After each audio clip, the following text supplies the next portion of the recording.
ano nga po ba ang waste to energy and may benefits po ba once na na-implement po ito?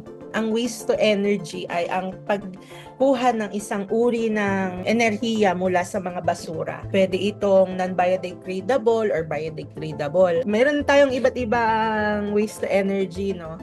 Meron tayong mga waste to energy na non-incineration at meron tayong mga waste to energy na gumagamit ng incineration. WT incineration. Ito naman yung mga tipo ng waste to energy na gumagamit ng mataas na temperature. Kaya minamas din kasi ng ibang tao na hindi ito incineration kasi ito ay pyrolysis, gasification, or kung ano man. Lahat yon incineration kasi gumagamit yan ng high temperature. Ipinagbabawal sa ating bansa ang mga incinerators. Sa Ecological Solid Waste Management Act, pati nga sa Clean Air Act, bawal ang mga incinerators sa Philippines. Yung mga ipinagbabawal na incinerators ay yung mga incinerators na nagbubuga ng mga harmful toxin. Pero pinapayagan yung ibang incinerators na hindi daw nagbubuga ng harmful toxins. Well documented ito na talagang nakaka-affect siya health-wise, no? Akala nila magkakaroon sila ng trabaho pero ang nire-require kasi ng mga workers ng isang WTE incineration plant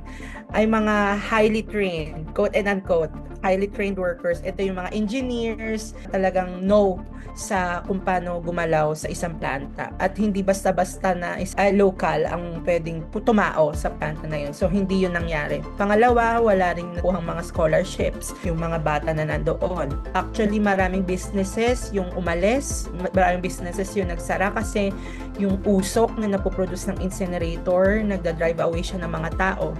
Pang-apat, yung health impacts nung WT incinerator doon na nagdulot talaga ng mga documented cases na tumaas yung mga tao na nagkaroon ng respiratory health implications, no? Tumaas daw yung may mga asthmas, actually tumaas din yung cases ng cancers doon. Meron ding mga documented cases na nagkaroon din yung mga tao doon na fertility problems, no? So nakakatakot siya, no?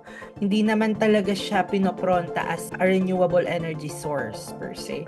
Mas pinopronta siya as in a solution sa waste problem natin. Kung ano yung perception ng mga tao sa mga waste to energy plants. Number one, ito ay solusyon sa basura.